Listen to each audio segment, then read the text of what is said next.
Awesome. It's going to be a little windy. I'm at the beach right now for my retreat, but I love you guys and admire you. So I am really honored to step out of that zone and be part of this. So thank you, Kelly, for the introduction. I think, I'm going to dive in. So as I was like kind of preparing for this call, I kind of kept thinking about, how do I share all of this that just happened in the last 17 days back in July, and like you said earlier, like manifesting your goals and basically making them become a reality. And the first thing that came to mind was whether you're preparing for a big push or you're preparing for your big event, which I know right now is what's in question, right? You guys are preparing for a big event. The three things that comes to mind is mentality, preparation, and execution. So those are the first three things that come to mind immediately. So we're going to talk about those three things. I kind of broken it down into the mentality, execution, preparation, execution for my $100,000 push, but also for my Epcot time. And the reason I figured that would be relevant to you guys, because that's my big event. I've been doing it for 10 years, even though it's not in my division, but I kind of pioneered it with Jamie King. And so we've been kind of growing that event just like you guys keep growing your big event. So, but the first thought is whether you are in a push or it's your big event, right? Mentality, preparation, execution. So let's talk about mentality. I'm really glad that I signed in a couple of minutes before Josh finished, and it's like a flow of what he was saying. Is the first thought for all of you is, are you thinking about what you're going to allow yourself to create for this event, right? And are you asking yourself the questions? The question is, can I do something I've never done before? Am I going to allow myself to dream and think beyond what's ever been done for me? Like Josh was kind of talking about, it's not about mimicking somebody else. We all have our own talents, all the things that we're good at, things that attract certain customers, things that connect with certain people, things that really resonate with things. Are you using those things instead of focusing what people are good at, focus on what you're good at and just really thrive with that? So part of my retreat right now, I'm here for like a 48-hour retreat, prepping for the fall, prepping for my biggest fall. I'm reading a book called Positive Intelligence. And it's really interesting because I think most people would see me as a positive person, right? But it was actually very eye-opening how I even sabotage myself on what's possible for me. And the book talks about that. So the real question that I have for you guys, and I really want to start with that for you, the real question is not thinking about what you've done and the limitations and, basically like putting yourself in a box, is think about what's possible, right? Think about what's possible for you. When do you decide that you can do more than you've done before, right? That you can break through the barriers? Why can't it be you to have a $20,000 day? So that's one of my goals for this fall. Is I still haven't done it. I'm at 18.4 and it's like so frustrating. I'm like, it's so close.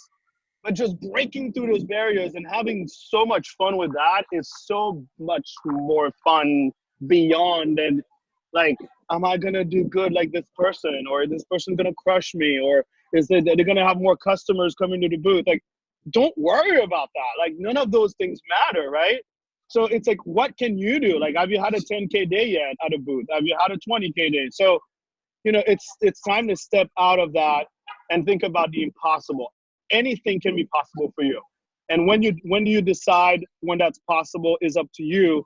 And I think that now's the time, right? I think, in my opinion, it's always the time. So whenever I'm ready for my next event, this is the time. This is the time for it to happen, right? So this is the time to expand my thinking. And I'm constantly manifesting that. Like I remember as I was preparing for that 100K, something that's never been done in the house for sure, in 17 days, residentially, no home shows. And I actually only had I sold $6,000 on business gifts only. So the rest of it was all marketing, past customers, relationships that were built, obviously, and just bring the absolute best service that you can, right? So you're gonna be at the booth. It doesn't matter. Like bring that absolute best service to a customer, bring that best smile, bring that most optimal energy to them, and then of course some of the preparation. So my first thought is about mentality, and is really about deciding that it's time for you to not worry about what can limit you and focus on what is possible for you and breaking through those barriers, making that decision and having fun with it. So now when it comes to preparation, preparation is key. When people ask me, how did I sell 100 grand for SC2? Honestly, I would say that 50% of it was definitely preparation. It all started with me, and I hope that you really take it to heart. Like what I'm doing right now is something I've been doing for the last couple of years, is basically like 2 days of complete preparation for the next step, like whatever is going to happen next. Taking the time, and you may not need 2 days. I need 2 days because I have a charity, I have all kinds of other stuff, but you may just do 1 day of complete like isolation of your phone and all of those other distractions, and write down like all of your intentions and how you're going to make it happen. So, you know, before SC2 happened, I wrote down the 100 reasons why I wanted to sell 100 grand. And I shared this with you because I think it was magical what happened during that time. And first of all, I wrote down about a third of it was like reasons, like, oh, I want to break a barrier, I want to sell 100 grand, I want to have, you know, break the region record and this and that, like all the things that just don't really matter, but they matter, right? And then after a while, I was like, but why do I really want to do it? And I kept thinking about all the people along the way of my journey in Cutco. And the first person I wrote down was my original district manager, who, after I wrote it down, he's no longer in Cutco. I sent him a picture of the goals, and he ended up referring me to 2 people that each bought a signature set. Very interesting. That would have never happened if I did not share this document with him even, right? So you think about when you put your intentions out there, the things that happen is just unreal, right? So, and then I wrote down the rest of the people and a lot of my clients. I think about 60 of the 100 people were my clients, people along the way, relationship I built with the people. And one thing that I struggle with, a lot of times I hear people say, oh, but you know, you have the relationship with the people. That's why. And I'm like, okay, well, what are you waiting for to build a relationship with the people? Like, why would you not want to sell 100 grand and not make one phone call? Like, why is that not part of your goals? Because I didn't make any phone calls. I only returned some calls to people that called me because of my marketing. It's amazing. I never even thought that was possible when I started selling Cutco, right? So when are you doing that? When are you doing that marketing? Like, you know, I spend more money I've ever spent on marketing this summer, which was basically like 6 grand, which I think is actually not that much. But I just put it all out there. So the question is, are you putting it all out there for that event? Are you like reaching out to all the people that are doing all the crazy things to reach out to the people, the postcards, the emails, the text messages, right? I sent out 5 emails, 2 rapport emails, 4 sales emails. I sent out 3 texts, 1 rapport, 1 service, and actually, 1 rapport, 1 service, 1 sales. And I remember I sold $17,000 just 2 days before the push was over. And that was from my like $12,000 of it was for my text. On the phone, I literally, at some point I was like, I need to cancel one appointment. I need to move it. And I just went to a restaurant, I sat down and just follow up and sold like 12 grand on the phone. That's crazy, the things that happen when you put your intentions out there and just make it happen. The same thing can happen on an event, right? My best day is still at the booth. It happened at Epcot last November. I sold 18 grand. And it happened because all the buildup. I had no idea that it was going to happen that day. But between the emails and the postcards and then the intentions, it was like a Saturday and I just had that intention. I'm like, I got to sell 10 grand today. Like, it just has to happen. And I started to share that with a customer. And just really making fun of it. I don't share that in the beginning. So I know this is probably something that you guys want to hear. I don't share that in the beginning, especially when it's at the booth. I do like what I'm supposed to do, bring them the value, right? Whether it's they have something that needs to be repaired, or if they want to know about the knives and all the transitions that you know. But then at some point, I love to tie them in. And that point, you know when that point is. That point is usually either after you wrote up, you got the credit card right away, or after you sold something else and you're trying to upserve and upsell, right? And that point is usually something like this. Hey, by the way, just so you know, I am trying to make history today. And I know it may not really matter to you, I know, but I've been doing this for 16 years and it's just so fun sometimes to push your limits and just see what's possible. And a lot of times, sometimes I make it a little competition.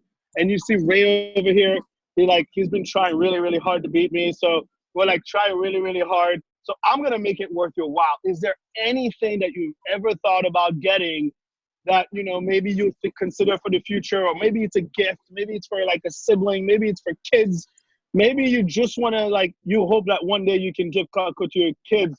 Maybe we can write it up now and I can give you like an extra deal on it, right? So those are the kind of stuff, my approach is, even though people may think because I build a lot of relationships with my customers that I go straight into help me out, I don't. I always make it about them. It's not about me. It's always, I like to inspire them that I'm going for something bigger. And I think that was the power here during my push. I never told the customers, hey, just can you just buy it? Help me out. It was never about that. Hey, I have this big goal. I'm trying to make history. And I know it may not matter to you, but I will make it worth your while. And here's what happens. What does that happen? So there's stories, right? People get inspired by stories. So I'll share with you guys my story that I told. So the story was, which was real. I'm just to put it in perspective for you, is when I first started selling Cutco almost 17 years ago, there were only a few people, less than 5 people that had sold 100 grand in a year. In a year, 365 days. And my goal is to do it in 17 days. And that was it's such a different thing than just saying to people that you want to sell 100 grand or you want to do whatever, because they don't get it. What does that mean? It sounds like a big number, but a lot of my customers know that I do big things, so it doesn't matter to them until you relate to it, right? Until you create that correlation. So that was a game changer, is to create that perspective for them. When I started, there was a few people that had done it in 365 days, and I'm trying to do it in 17. Just to put in perspective what kind of goals I'm going after and creating that history. And one of the reasons I want to do it is because I think we have so much potential as a company and the product that we offer. It's a shame that not enough people are doing that, and I want to break that barrier. I want people to think that it's possible for all of them. I think that it's just the beginning, and my goal is to be the first person, the fire starter with it. And so it was really, really cool to tie that in. And this story maybe not exactly perfect with your story, but you have your own story. This story wasn't perfect with other people's story, but I created my story inspired by something that was real, something that people could relate to. So I really encourage you guys to find out what is your deep core motivation, and then kind of create that story. So how much time do we have, by the way? Let me see here. No idea. All right, I got about 5 more minutes. Let's keep going. Roll, baby, roll. You're killing it. Okay, so so the next thing that I wrote down is anything that you can do before the push starts, right? What can you do before your big push, your big event starts that you can really release? So when I think about Epcot for me, is that all my meal prep is ready. I know what I'm gonna eat basically the entire week. I have it broken down into certain containers. I don't want to have to worry about what I'm gonna eat. I might indulge into something at the end of the day. We had a big day and Ray and I decided to go and celebrate. That's fine. But I want to have a system that I can rely on, right? if you're married, if you have kids. Like, I don't have kids, but I have a nephew that lives at my house right now. And, you know, like, sometimes you cannot break some of those commitments, right? I read to him every single night, and I wasn't going to give that up during SC2.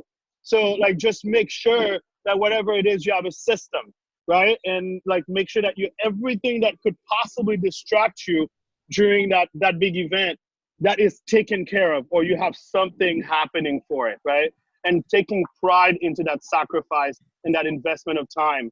Also, creating something, I think, you know, we get affected a lot. Like, people like take for granted how much we get affected by or you know, people we care about during pushes. You know, things happen to them, they're not really immersed into our big event, and then, you know, they try to like get your help, and then you're like, don't you remember, this is my big event, don't mess with me. Right?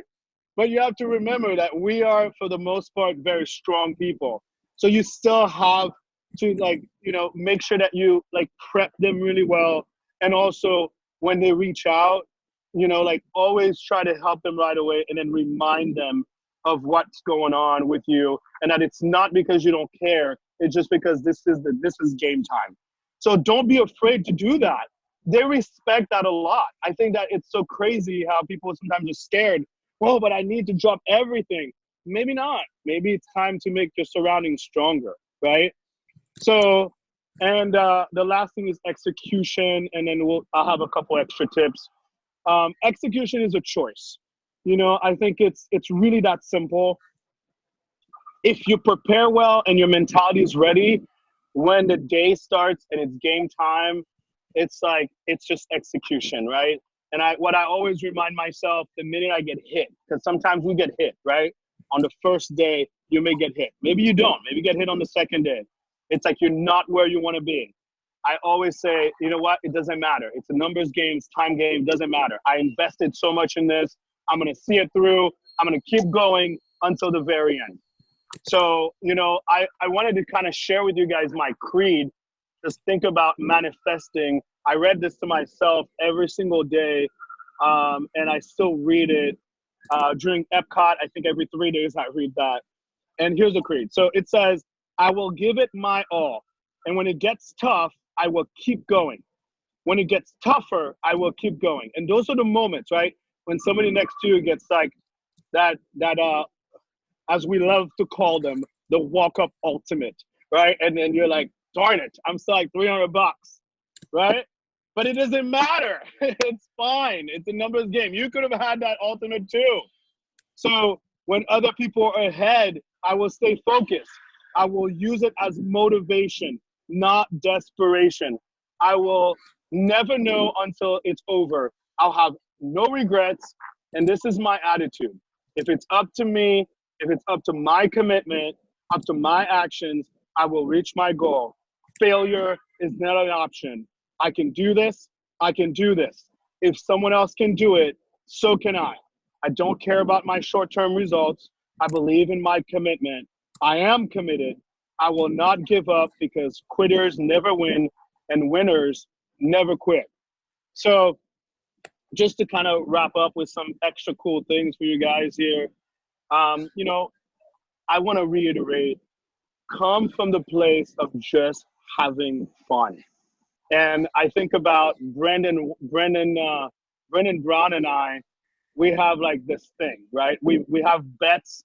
I've had bets with Brendan more than anybody else in Cutco. And so we have this thing of like kind of going back and forth. Like, he sold 100 grand for SC2. Okay, I'm going to do that too. He sold this. I'm like, oh, we're going to do that. And we bet money on too, so which is great. And last year, like when he had like I think he had like $18,000 a day. I'm like, all right, I'm going to take you down. And that actually helped me carry myself to that $18,400 a day. I kept getting it to with my customers. So having fun with that. And then of course he had a $19,000 a day. So this year I got to have the $20,000 a day, because that's what we do. So just think about like, who are those people that in your life that you can have fun with? And those are the people that you have good energy with, you're friends with, you push each other for the positive, and you know that it's all going to be good. It's all going to be great. So just keep coming from that place of abundance, right? That's the biggest thing, coming from that place of abundance. My last extra tip I got for you guys is think about the outside of the box selling things, right? This summer I sold like three or four Sentoku homemakers, which is basically Sentoku pieces in homemaker block, and a few signature ones. And I finally sold a Sentoku Ultimate. And so that's to a customer that had an Ultimate. She had an Ultimate with table knives. And I showed her the Sentoku Ultimate. She loved to cook. And I'm like, you got to have this. You got to see it. And the craziest thing, the reason I love sharing the story, she's like a really good customer, right? She bought $3,000 the first time, $3,000 the second time, still no cookware. And I'm at her house and I sharpen her knives, and then she has flatware and all that stuff. And then she's like, I'm like, well, I have a completion set for you. She's like, what is that? And I kind of showed her the steak knives first. I got her excited about that. And I'm like, and it comes with the big steak knives, the ones you don't have yet. And so that was like the key entry level to it. And she's like, okay, I like the steak knives. I'm like, yeah, and it comes with the completion pieces. And she's like, what is it? I'm like, it's the Japanese Sentoku style collection of Cutco. And she's like, okay. So I showed it to her. I showed her the pieces. And for you guys, for your benefit, it's every knife that's not in the Ultimate, right? So even the Hardy slicer and straight edges. So the Sentoku carver and the Sentoku slicer with the double D and the straight edges, Sentoku trimmer and the straight edges and the double D, all the paring knives, everything, right? And they get, of course, the second pair of scissors and thing. It works, right? But she's a really good customer, and she was in it with me. And then at the end, she's like, Andy, I really don't see why I need more of those knives. And I'll never forget. And I'm like, I looked at her, I'm like, you don't. And that was really cool. And I was like, you don't. The truth is, you don't need it. But honestly, it really does complete your collection, and you cook. And one of the reasons why I have to sharpen some of those knives is because you actually use your knives. And this will be like the perfect completion to your collection, because it'll give you all that. Think about it. Look how much heavier it is. Some of the things that are heavier, you can cut with them. And it will also help you when you have people that come over to help you cook. Your husband will like it. You can have things that are dirty and not worry about it. And then it comes with the steak knives. So it was more about like agreeing with her and just making her at ease, and then kind of like reselling them on the idea. And then the key pieces, right? The ones that she really liked. And I'm like, and it comes with this, and it comes with that. And she also had 2 extra knives. And I'm like, and those 2 extra knives will have a home now. So it was kind of interesting and magical where I created that extra $3,000. And I've sold a ton, this was my first Sentoku Ultimates, but I've sold a ton of Sentoku homemakers and signatures at the booth to people the same way. Don't be afraid to show them that, especially for people that like knives. Like, don't miss the opportunity. It's an opportunity. You're in front of them. You have a lot of past customer business. I know you're very good at new business. But let's really get our customers in a place where they have the true collection of Cutco. So I see Brian smiling. Oh, it's so next level. So I mean, that's the biggest thing that I had for you guys, and I will definitely share your creed since 3 of you guys texted me to ask me for it. Andy, real quick, if you want to just send me the creed, I'll make sure it gets out to the group. And just a quick announcement for everybody in the group. I already posted in the group me a picture of Andy and his customer with the 2 Ultimates side by side, and a breakdown of what that set is, what comes in, and how much it costs. So it's all there for you. Save it and use it. It's fire. It's awesome. I've sold a few of them this year already myself. So thank you, Andy, for sharing. It's awesome. God damn. Awesome. That is awesome.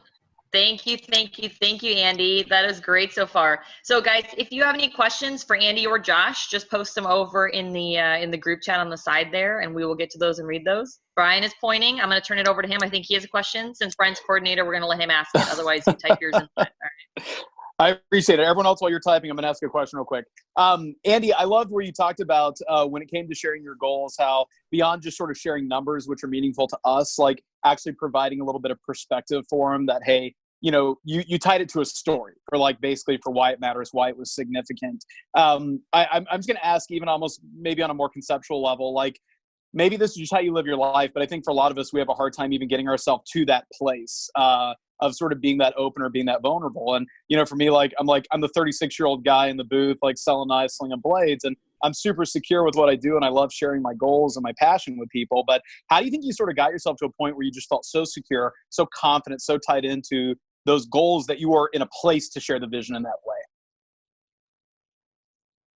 Wow, that's deep. I'm a deep guy. I like it.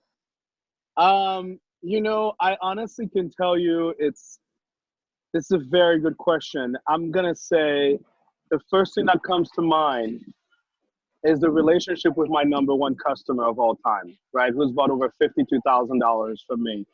And the reason I'm going to say that is because she really opened up my mind of what's possible with building relationship with people very early on in my career. In 2004, I sold her an Ultimate with flatware, and then 6 months later, she bought a homemaker for her brother while I was on my way to SC2. I'll never forget that. And then I was coming from a place of gratitude, and I think that's what it was. It was coming from a place of gratitude and sharing that. 2 weeks after the push, I was right by her house, and I had my trophy in the car, and I just decided to stop by her house and share the trophy, just kind of show it to her, right? It came from that place of gratitude. And I walked into her house, and she was cooking, and I called her, and I said, hey, I'm in your area. I want to show you something. And she's like, cool. So I went to her house and showed her my trophy. I said, hey, thank you so much. She put me over $15,000. Like, that was my first $15,000 push. And, we were just having a conversation. We ended up having lunch with her kids and everything. And then, at the end, she was just asking me questions like, so how's business? And, I had only been in the business for 2.5 years at the time. I actually just left management. I was at $100,000 in career sales. And I'm like, it's good. I'm rebuilding because I just moved back from Maryland where I was running an office, and I'm kind of like rebuilding and trying to see what's possible. I have no idea what's going to happen with this opportunity.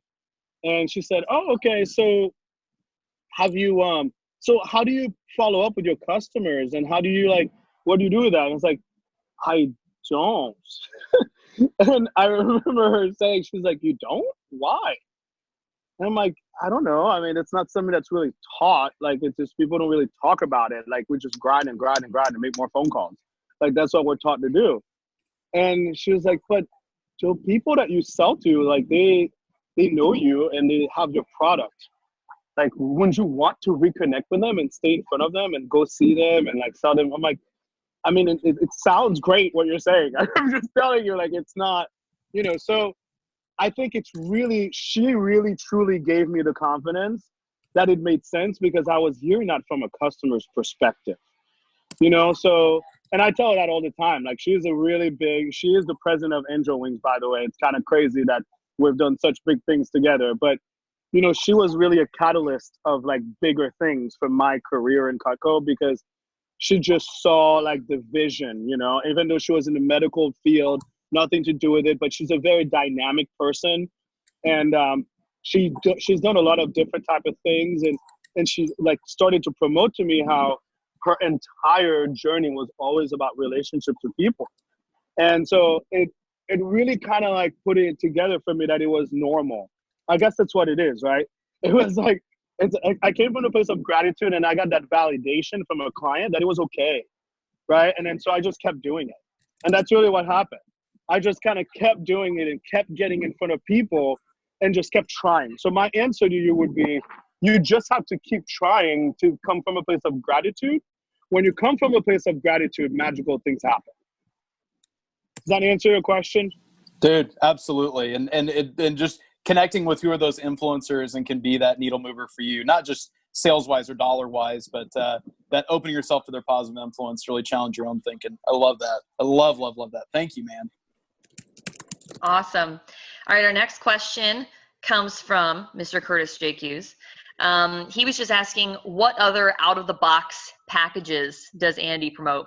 So he said, even like aside from the knife sets, like what other packages maybe that we don't know about or just a little bit unique or a little bit different are you promoting? Similar to that awesome crazy extra set that you made.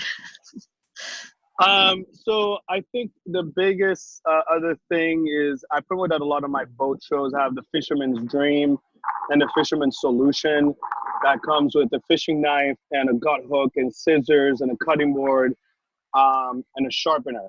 So it's some of those little extra things that I'm working on a business gift for that. That's the first one that comes to mind. Of course, there's the the Cutco Kitchen, but everybody knows about that. There is there's sometimes I think that's pretty basic, but maybe some people will be a good reminder. Sometimes I come from a place, actually a lot of times I come from a place of really helping customers. So I want the big sale, there's no doubt about it, right? But I also want people to really be tied in. So sometimes I'll sell people an ultimate set. Let's say they only want the table knives and they like the flatware, and I combine them and they're like, oh, I'll just start with the knives. And so sometimes I'll remove the table knives and then tell them they can put their table knives, their stainless steel table knives into the block, right? And kind of like, it like lowers the price, but it gets them pretty much what they want. So I think it's some of those things, like being outside of the box and constantly paying attention of what the customer, like if they're so close to getting that ultimate and the flatware, how can you even if you have to sell them out of the steak knives and get them the table knife, you could always sell them the steak knives later. That could be an upgrade later, like they might get excited about later. So I'm very open to some of those things. And of course, customizing is always a big thing. Customizing some of the sets. I think that's really good. And I'm not afraid to sell people table knives and steak knives as well. I've done that before. It's kind of weird, but it happens. I don't care. I'm just gonna try, and I come from a place of just laughter with people. I think when I ask customers, I'm like, so, anytime I ask for feedback, they always say, well, you just always laugh after you say something. It just makes us happy.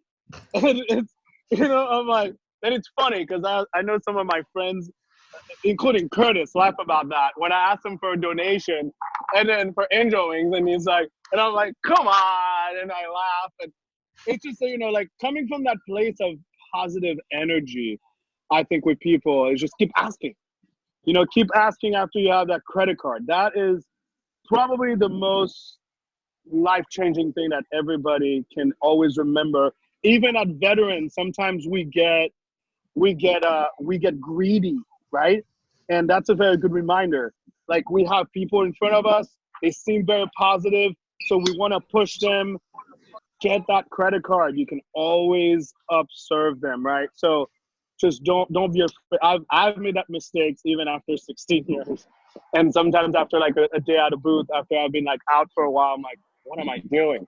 So just like be aware of what you're doing. And then don't be afraid to ask. Just keep asking until they say no. Like, I love when customers say, Andy, stop it. I'm like, all right. That's when I stop. That's awesome. You can just tell Andy can say anything because he just smiles and laughs. So he can literally say anything to a customer's face, and I guarantee they would just smile and laugh too. He has that kind of face and personality. So.